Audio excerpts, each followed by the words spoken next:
Hey everybody, this is Carl back again for a TV show review that I just want to jump on right here and now because I just binge watched this late last night because I was, expecting it for a minute. Is the season 2 and finale of Castlevania Nocturne. And I'm not sure we'll get any more Castlevania from Netflix, but like I'm a big fan of the Castlevania lore. Uh, Only played like at least a couple of the games, but I never was able to finish them because there was like old side scrollers. But I do love like the lore behind Castlevania, given the fact it's kind of like generational heroes, not too dissimilar to like Assassin's Creed, where it's like another, at least for some aspects, are generational heroes that we're following. Uh, this is, it's picking up. Well, before I continue, please do me a huge favor and like this video. Leave a comment below. Let me know what you guys think of season 2 of Castlevania Nocturne, and did you enjoy the first season, which I did review up on my channel, youtube.com/talkativecarl, and you can follow me in my other various links below, like my Twitch and Patreon, if you want to become a Patreon member and further support the channel. Yeah, man, I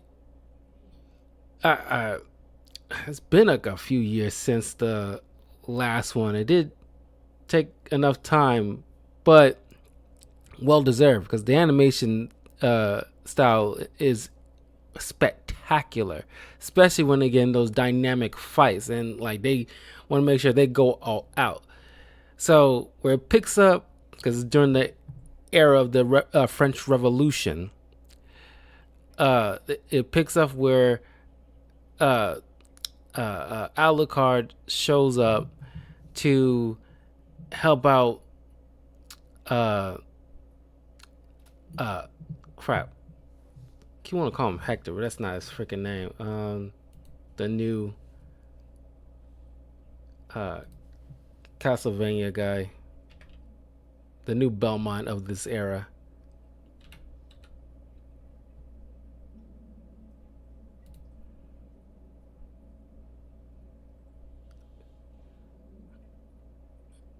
One second.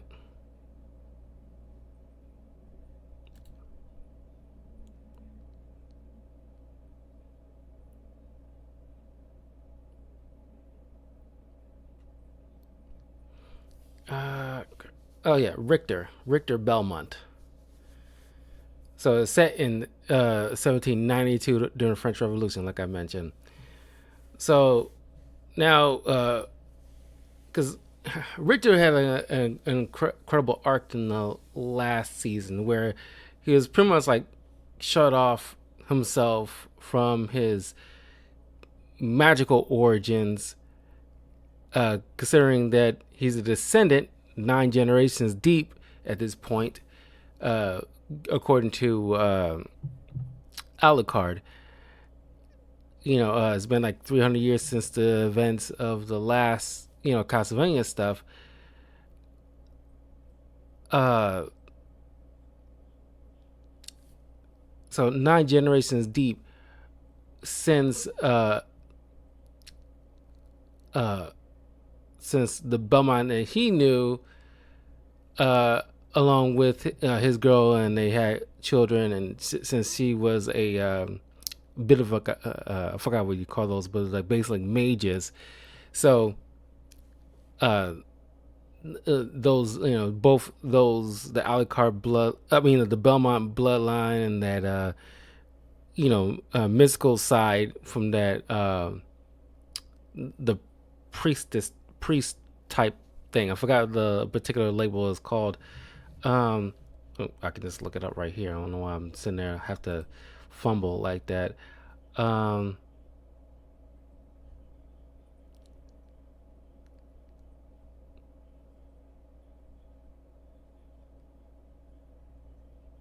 So yeah, from Trevor Belmont, uh, and um, Cypher, speakers. That's what it is. It's speakers. Uh, so from those two, bloodlines, continue on. That is just like down to Richter at this point. So now I like the idea that since Richter utilizing his ancestors uh just said it. I was gonna call it a priest. You know what I'm talking about. I just said the word, but uh uh uh her magical bloodline. Utilizing Cypher's magical bloodline, he's able to wield the elements in his own unique way, like with fists and punches, and it's kind of dope in a way. Along with his Belmont trained skills.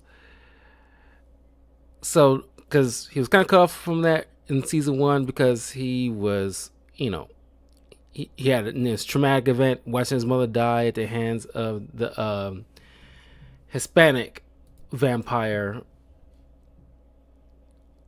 Uh,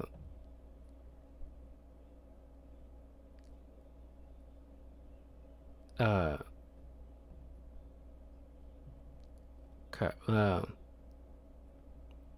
so a lot of people that I'm not gonna remember off the top of my freaking head. That's why I had to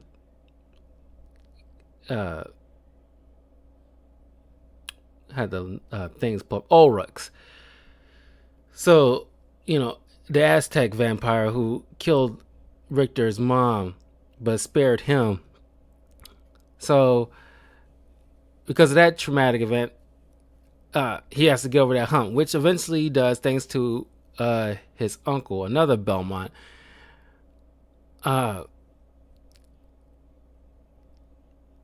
And I appreciate the time skip because the game does time skips too. But Alucard makes like a comment about how like he goes off on his own. He doesn't stick around with each generation's Belmont at least all the time. He pops in every once in a while to at least show his face. Because the uncle only seen him like at least a couple of times when he was like a young kid and haven't seen him since. So he knows of Alucard, but he didn't have like any kind of real like hardcore connection with him all that much. But he made a comment how like he goes off every once in a while because he just got tired of seeing Belmonts die because he's very old and he's immortal, and because his unique bloodline he can walk during the day and night, but he becomes like a generation of family friend. And the fact that he has to I can't imagine like the level of heartache he probably had to feel to befriend Trevor and Cypher, fought alongside them, but watch them grow old, then die, watch over their kids, watch them grow old, then die. Of course, fighting, evil along the way and helping them train and knowing their families and some of their friends and forming kinships. But eventually, they all eventually grew old and died. So I imagine that does get taxing on your mental and emotional state. But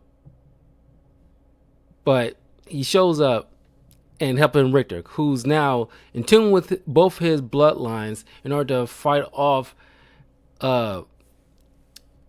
Bathory, the villain of this series.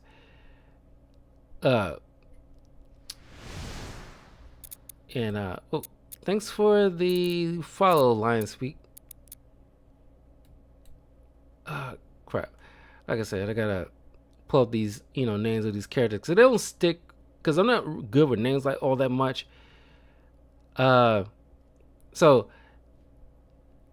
Elizabeth Battery, who's the vampire, one of the main villains of the series, who was based off of the supposed ancient vampire, or at least ancient woman during this time period in real history that was rumored to be a legit vampire who killed young women and bathed in their blood to keep herself young. So kind of, Bram Stoker kind of based, like took that and put into his stories, his vampire stories, and kind of made her this infamous character in history right next to somebody like Vlad Tepes, because he was legit called Dracula.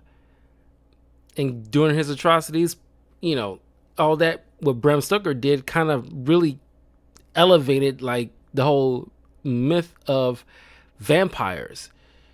But Dracula was obviously the king of vampires, but Battery, with her reputation, because she was probably just a serial killer, but with Bram Stoker kind of adding more to that, it's like you don't know if she. Who knows? He probably was a freaking legit vampire before she actually died. But I loved how they used her character in here because she was a legit of a threat here. But you also got her right hand woman, Dultra, who was kind of like a priestess in Egypt, worshiping Asabet, the goddess of war and healing in Egyptian mythology, which is pretty dope.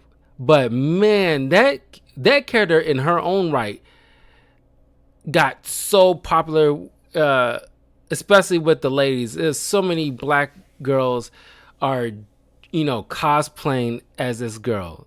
You talk like a character that got it's kind of like the Hans Gruber effect, where a villain is so good that it becomes an instant pop culture icon.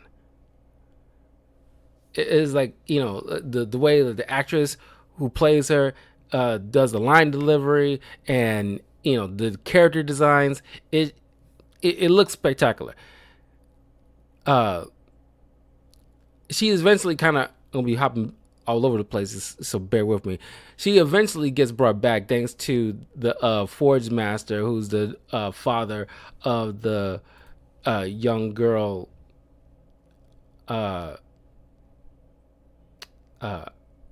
Maria, who is Richter's adopted mom. What's her name?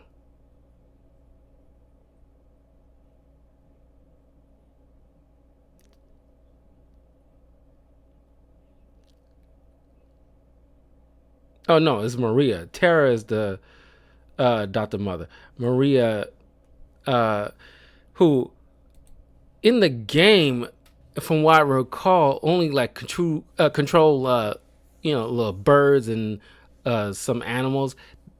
This show really kind of elevated her character to new heights, whereas now she can not just summon myth, or at least she can still have some bit of control over animals like birds and such, but she actually can summon mythical animals, even dragons. But because she is so grief stricken and angry at her father for what happened to her mother, who by the end of season 1 got turned into a vampire in her daughter's stead to prevent her from turning into like a creature of the night, she is now a creature of the night, but still has some level of free will to herself.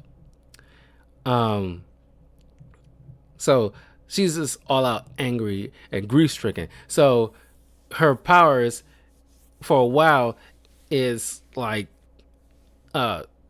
it's like shadowy. And I loved her eyes where it's just like a large pupil and distorted. It kind of reminds me of how in the Miles Morales movie where the Spot gets very, when he gets amped up with power, he gets all jittery and shaky and stuff like that. It kind of looks like that. That's what it reminded me of. And I thought that was like the art, like I said, is impressive, very much impressive. And so she ends up killing her father, who is somewhat apologetic, but he still believes what he's. Unlike the clergy in the first Castlevania, in season one of the first Castlevania series, who is completely like out of his freaking mind. This one, you can legit believe that. Look, I have to utilize the weapons of hell in order to protect heaven, in a sense. But when he realized the level of power, both Dultra, who he ended up bringing back on orders of, Bathory, who sees her as some level, like a legit kinship. She actually, saw her as probably like a legit friend, who she, no matter what the cost or whatever, she wanted her back to life, considering that all the night creatures he brought back somehow contained some level of self, because they were once human. She's like, okay, this is no different. He thought it wouldn't work because the people he ends up bringing back as night creatures used to have a soul, and he didn't consider vampires having any souls. But I guess this dark machine that he used, both with, magic and science, with this old, weird book, he didn't think it was gonna work, but it actually did work. Kind of proves that vampires have some level of a soul still attached to them. So she brought back, with more powerful than ever, like a vampire night creature combo.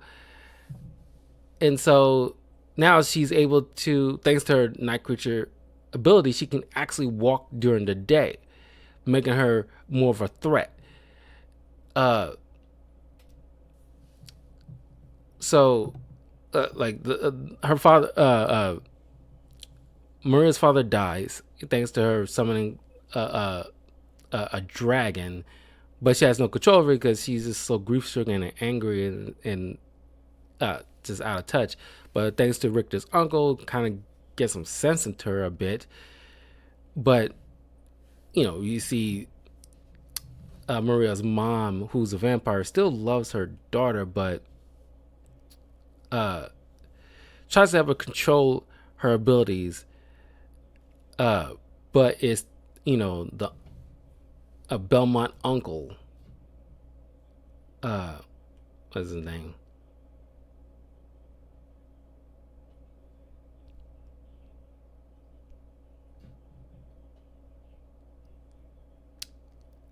What's his name?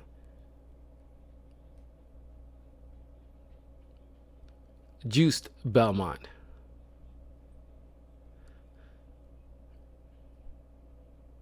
Oh no, he's not uncle. Grandfather. I don't know why I call him uncle. Juiced Belmont, and he helps her through her grief process. Essentially, he help her, get in tune with her spirits instead of letting it control her. She figures out to control it. Similar how same way she did with animals, she has to learn how to do that with these, because they aren't like magic of the elements, which is something we can understand and is of Earth. This is otherworldly, so she has to figure out a way to control it in like a somewhat same way. So eventually she did.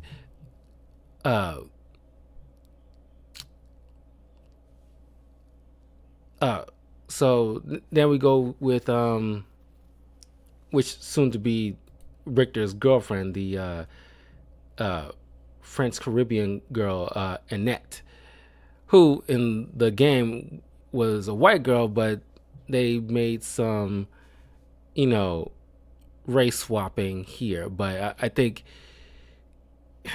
here it works because it isn't just race swapping for the sake of race swapping. It They actually put some energy and time into it. I don't know if I brought this up in my season 1 review of Nocturne, but there's layers to her where she's not forced in with no rhyme or reason or shallow representation. No, she actually has, they utilize the time period very well. Where it's like, yeah, of course, during this period, there's still slave trades and all this other stuff, French, Creole type of, African people. They utilizes, that, and interweaving it perfectly, given the fact that you got Doltra, who's from Egypt, so very, close to, African kind of landscape. So all that kind of, it is interwoven perfectly. They got competent writers with this. So when you're watching this, people by and large won't roll their eyes because it's like, like I can buy this. Like this is something. This is like a good example of like, organic kind of race swapping. I can frame it that way. Organic race swapping, where it doesn't feel like a mandate. Because you can tell something feels like a mandate because it seems like they kind of shoved in there for no rhyme or reason, or kind of hollow view of representation, where it's just like it doesn't make any. Because if it doesn't make any sense, it's hollow. This feels more organic. So Annette is seeing visions of ghosts and her ancestors, and she's kind of freaking out, doesn't know what it all means. But she, Richter, and Alucard, while trying to stop these little pockets of vampires from trying to rise up and kind of ambush them at the worst time, they are trying to find Elizabeth's mummified corpse, because Doltra is trying to. She already, she needs the heart. She already got the heart, the soul, I think.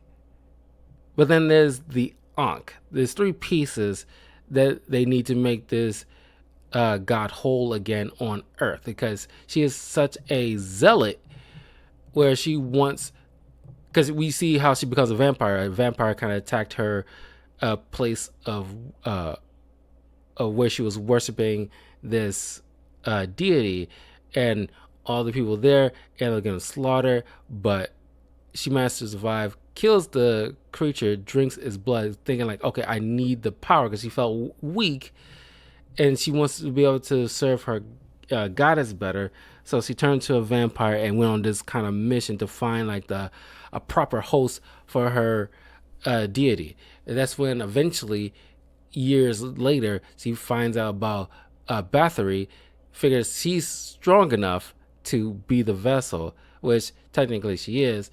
So she, provided the blood of the goddess, and she got to find like the heart. Yeah, there's like 3 components. Like I know one of them is the heart, another is the Ankh. I forgot what the third one was. So our 3 heroes figure out, okay, they need to prevent like this mission to her mission to succeed. They got to find the corpse, which is in Paris, on display along with a lot of these other artifacts in this museum. One of them being the Mona Lisa that's on display. And I love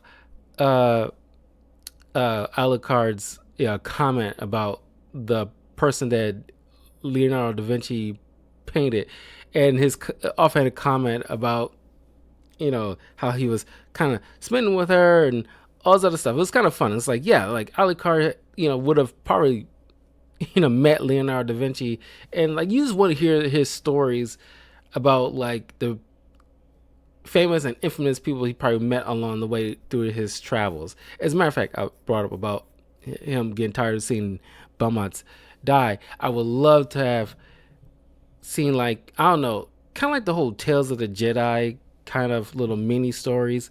I want to see like Tales of Castlevania, just to see Alucard with random Belmont people before he got to Richter. Just see his little mini adventures with certain Belmonts. That would be very dope. So we can like see certain gaps filled in. They should do that. That seemed like a great idea. It's like, just doesn't need to make a whole thing out of it like with Nocturne. Just do like Tales of Castlevania, where you just see Alucard, teaming up with a random Belmont during a certain time period and stopping a particular enemy. That would be pretty dope. Anyway, so when they get there, of course, Dolce, who, thanks to Richter's braggadocious big mouth, figures out what his plan is. They go and battle Dolce inside this museum with a couple of night creatures, but she then made off with the corpse, which doesn't sit too well with Alucard. But I'm thinking, it's like, why y'all doing this in a museum with like these are precious artifacts? It's like, come on. But when Annette comes to realize, okay, which is kind of confusing because like one of those ghosts that's kind of following her kind of looks like a three-headed monster in a way, and it's like he turns into some kind of old black man smoking a pipe, and it's like, why are you showing up very creepy in the first place? Then all of a sudden, when she figures out that you need her to come to the spiritual side in order to, because she has to go to the spiritual realm in order to find Elizabeth's Ankh spirit that's still in the other world. It's like, you didn't do a good job in enticing her to come. You make her more afraid. It's like come on. I'm not showing up as like a creepy image to a person if I want them to, follow my lead or something. So she communes with her mentor on the spiritual realm and meeting her mom again. They tell her that you got to go to the spiritual realm and speak with this guide in order to help you along your way to find the good part of Elizabeth, which is the healer part. Because what Dolce is, pretty much summons kind of like the warrior, god of war part. So she goes into like a meditative state, goes to the realm where she meets up with this, African god of forge, kind of like the Hephaestus of African pantheons. Forge her with this, shield and I guess a machete. Don't know if that's something she made herself or is just something he got her. I know he made her the shield, but she also like was wielding like a machete as like a bladed weapon. So since he can't just follow her into the field of reeds, which is the afterlife uh, of Egyptian mythology. Since they're in the African pantheon realm right now, then I like this. Like different pantheons cannot just cross over to other pantheons realms or afterlives in this case, uh, but he can just show her the way, which he does to uh, find her spot in order to get her to help you. Meanwhile, uh, we go back to Ultrax and his little uh uh I want to say lover spat, but he's pretty much like not playing both sides, but he clearly is not on the side of Bathory and Doltra because he doesn't like neither one of them. He likes to do his own thing pretty much, but he goes with the wind blows kind of situation in my opinion. But what he does he does if he cares about anybody, it's the soldier monk Mizrak, and Mizrak, despite his obvious feelings for Ultrax, he is a warrior of God, and he has a responsibility. And he sees him as not only a monster, but his personal greatest sin because he, had relations with Ultrax, and he fell in love with him. And you see that as shame, and he's like him, and along with that Forge Master priest, knowing what they've done in the one of them in the name of, he claims in the name of God. Don't know how 100% true that is, but they fear that irregardless of their motivations and their love for God, they in their eyes they still view themselves as sinners, and what they did was probably, they don't think that God would forgive them, and they're scared that they will end up in hell. Which, after the Forge Master priest died by the hands of his own daughter via dragon, this shadowy figure comes creeping in and takes the charred corpse. And I half expect that is death. Yeah.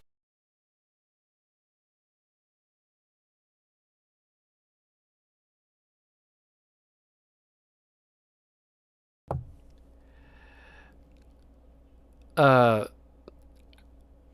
have to expect that to be death, because in the game, death every once in a while comes back to bring back Dracula,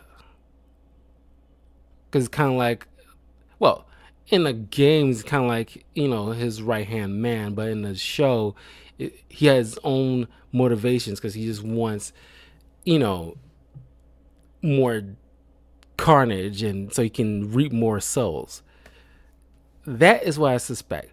It's never confirmed. They kind of left that on a cliffhanger, which I kind of like. He is looming in the background, and it has to be death. It has to be.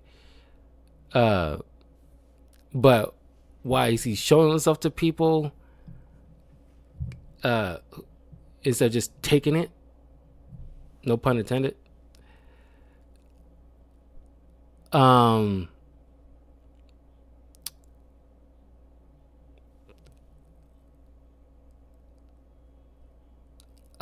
Oh, and Maria's mom kind of like realized, I gotta find myself. I can't hang around you because she wants her daughter to have like a decent life instead of knowing what she is. She got to figure out her some stuff out for herself. She can't hang around her daughter because she figures it's not healthy for her, and she wants her to be able to move on. Because I guess in her eyes, for all intents and purposes, she's dead, despite being a vampire. Kind of hot vampire, but she got this blank stare in her eyes. I don't know what that is. It's very unique. I do say that.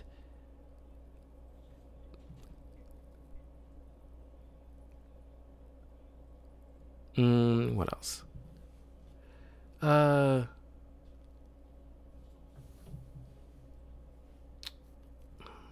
else? What else?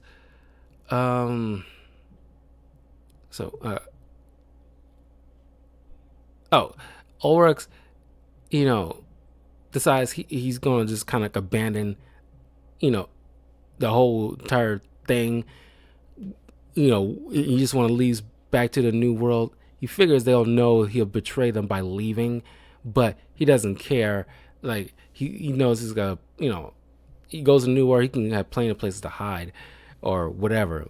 He's not sticking around for this mess. He's not in it for like global takeover or whatever. He doesn't care.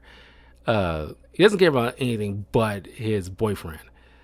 But he figures like he doesn't want nothing to do with him, so it's like, okay, well, why bother?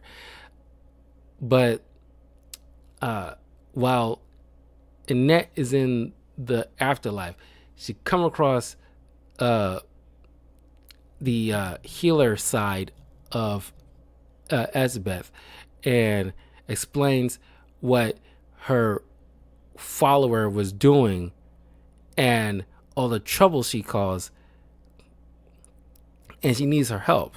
So she ends up using Annette as a vessel in order to be able to walk on Earth, in order to reclaim the two parts of her soul. All the while, now Bathory got both of those items that she needed to increase her power. Now she becomes kind of like a cattish monster, which kind of makes sense because Elizabeth got like cat features.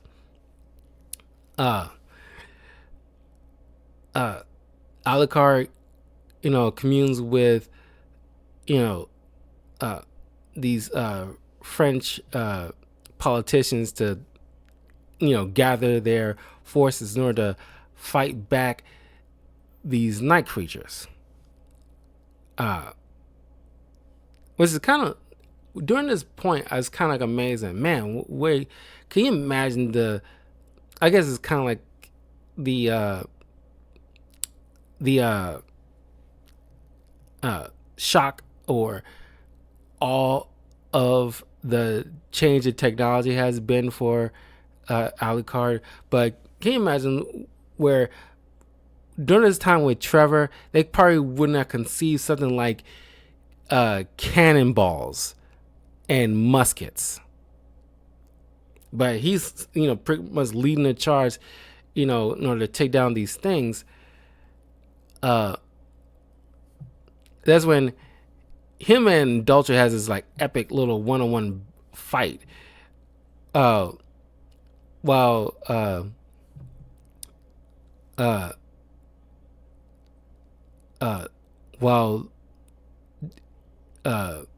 is going on, Elizabeth and Annette, along with Richter, then Jules, as well as Maria, team up in this epic fight against Bathory.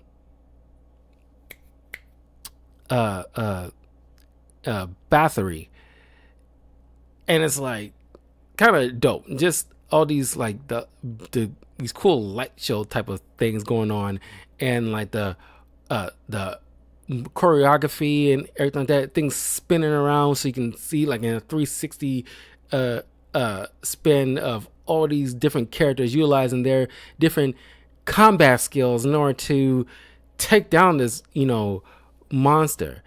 And then Ulrich, which I seen this coming a mile away. I think a lot of people will see this coming a mile away, where he shows up in his dragon form or snake, serpent form, and fights alongside Alucard to take down Doltra because he doesn't like her ass.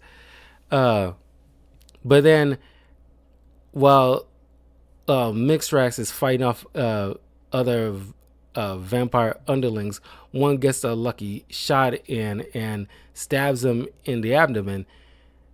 He goes to his side and tells that, which I once again I say this got to be death. Clearly, like Ulrich and Alucard sees this shadowy creature. This thing doesn't say nothing. They don't know what this thing is. They assume it is the devil, but like, no, this can't be the devil. It's something else. Like I said, it's like clearly it's got to be death. But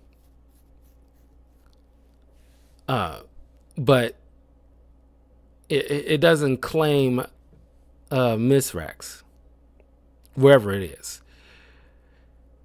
So Alucard tells Ulrich to take care of him, so he goes to the battle to take on Bathory. While Esbeth Annette tries to, reconnect just to stop this entire thing. She seemingly beaten. She got maimed to all hell. But Doltra shows up, sees that, oh, you're a failure. You're not my god. So she drinks her freaking blood, absorbs that power to increase her own, and then another battle communes with all these characters. Jules, Maria, Annette, Elizabeth, and Richter come in and try to fight off this creature. Even eventually, obviously it comes down to Richter, because he's a Belmont. He has to be the one to land the final blow. In a cool, ironic twist, which I honestly did not really see coming. This part I did not see coming. Maybe some did, but I did not see this coming. Ulrich, in his serpent form, comes in to help Richter to fight off Doltra. The very person that kind of took his mother, who was kind of his boogeyman or antagonist in season 1, is kind of like a not Deus Ex Machina, but it's like an unforeseen ally. They has a mutual interest in taking this creature down, and thanks to like Alucard handing Richter his sword, and he powering it up with like ice lightning, I guess, and slicing this creature up. And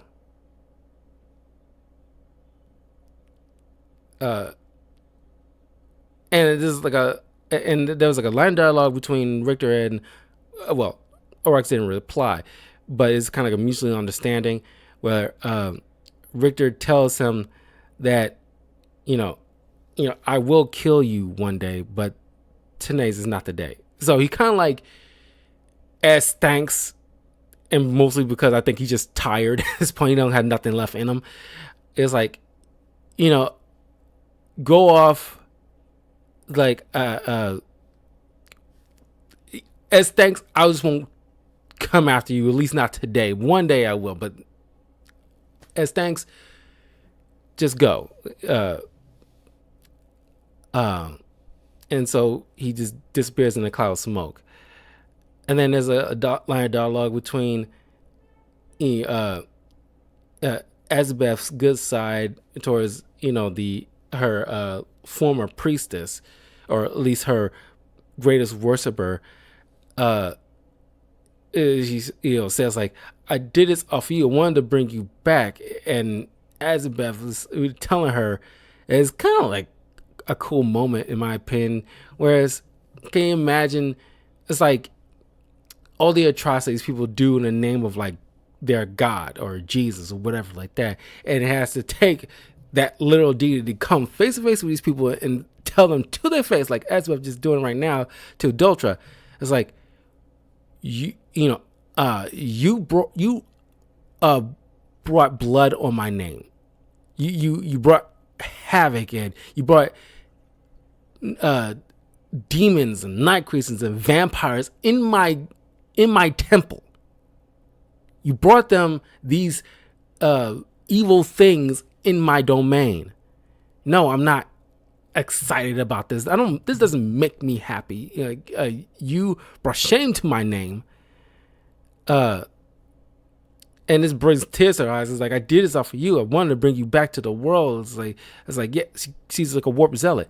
It's similar to how like what I imagine Jesus would say to all those people who try to bring war and bloodshed under his name. It's like, no, you brought all this evil stuff down on top of this planet and hurt a lot of people under my name. I'm not happy with this. Why would you think I'll be happy about that?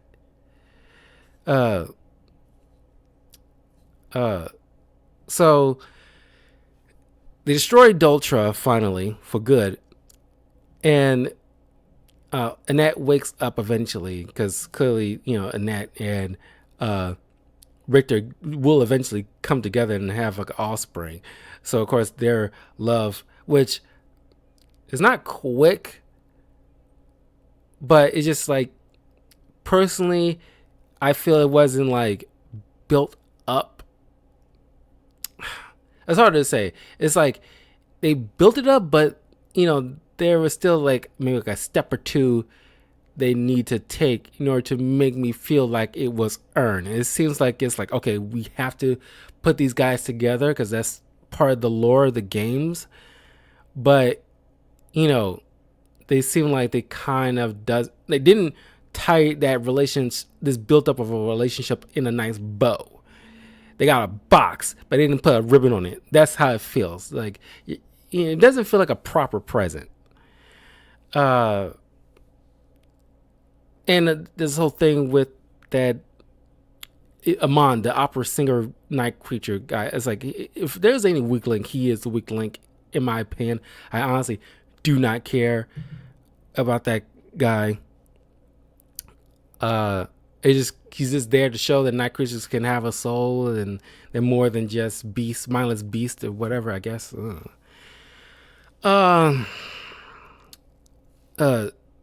So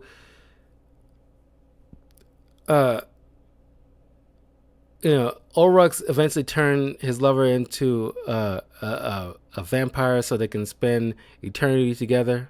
Mostly because he knows his lover is afraid of dying. Well, not the dying part, but afraid where he might end up because of like his canoodling with a vampire in a way, and following under like a forge master who utilizes dark, magic and demons or semi-demons in order to. He still technically worked with a Bather who's a vampire, trying to think he can do some subterfuge in order to take her out from the inside out, but he had to do some horrible stuff to play along. It wasn't gonna work out. Who knows if he's gone to hell? That's left to interpretation. But he doesn't want his lover to feel that fear or suffer, or because he's afraid of suffering, because it's gonna be, as he put it, relentless. So he turns him into a vampire so he can spend eternity together. Whatever.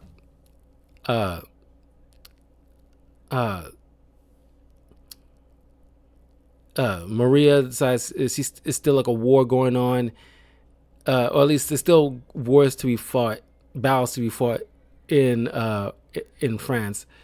So she wants to be there to help because she's kind of like a revolutionary kind of attitude. Alucard is going to start traveling again. I mean, he's going to stick around a little while, but eventually he's going to travel more.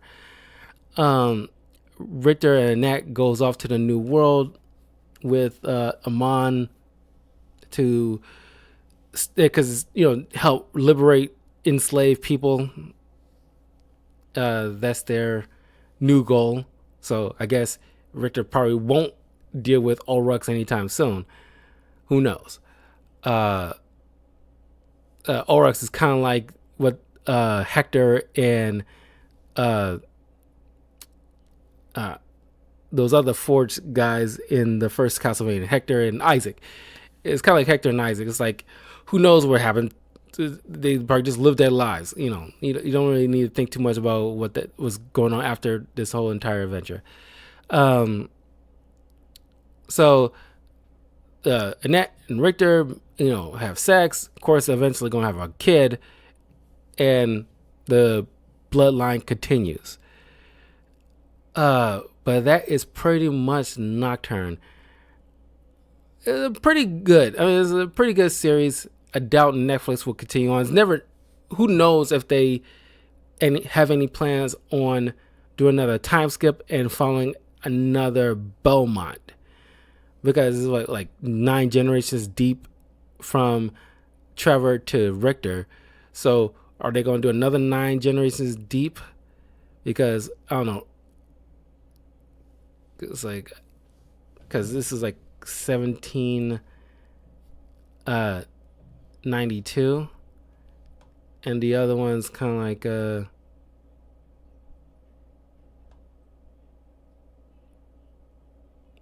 what time period is this? Hold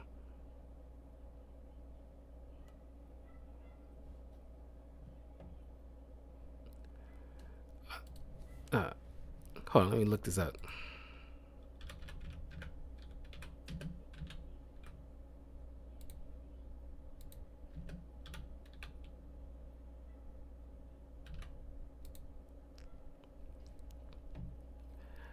(1094 AD), the 11th century. So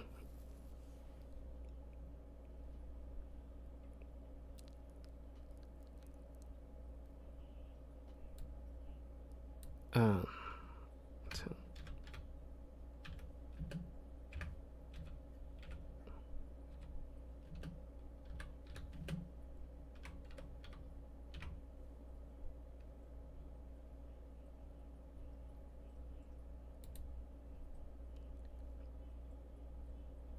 uh,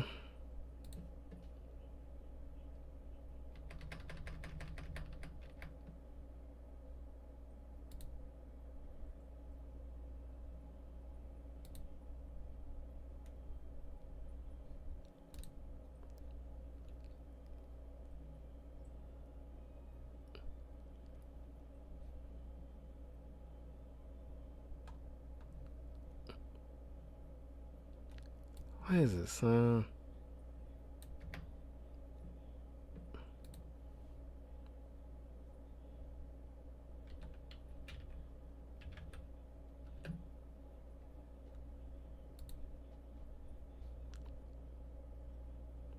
Trying to see like how many years.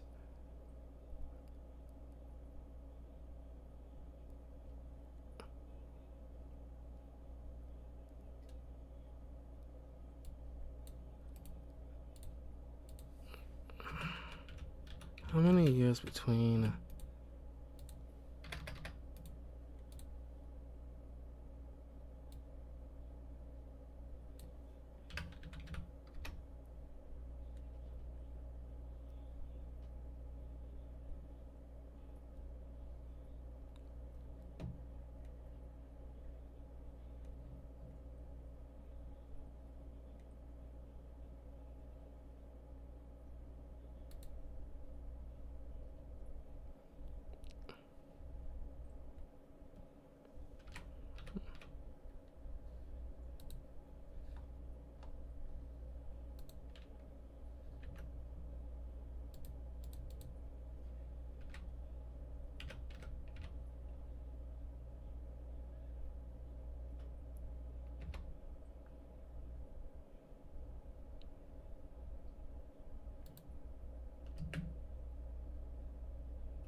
That's not it.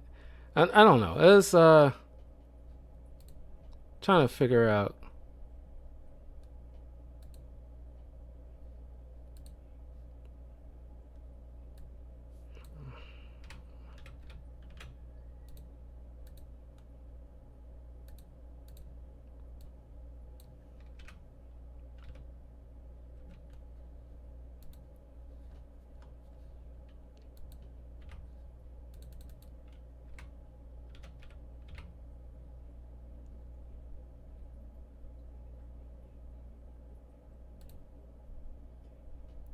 Okay, here we go.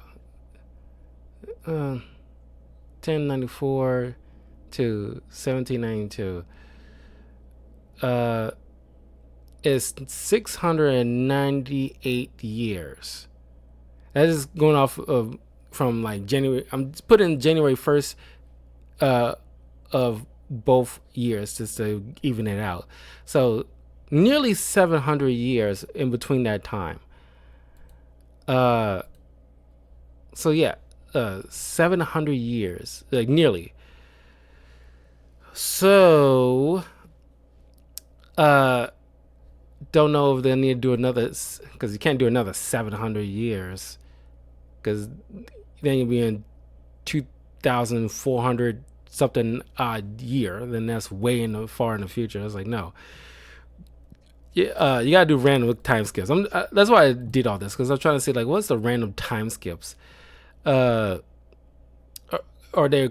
Because I don't know what their reason. Maybe it's because there's like a good story behind it for the French Revolution era, but hopefully they don't just go random year, because they continue on with the series.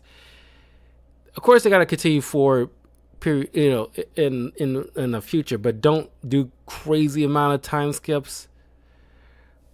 Because, like, I like Nocturne. Don't get me wrong, but the fact that they skipped nearly 700 years since Trevor, maybe they had plans. Like I said, they should do some kind of Tales of Castlevania, just to add in some bit stuff, 15-minute adventures between Alucard and a random Belmont person, just to fill in those gaps. Because if they do another Castlevania series with another time skip, they can't go too far in the future. I guess they have to pick out a particular year to focus on. But not too far in the future. Maybe during the... Well, no. This is way past the golden age of piracy.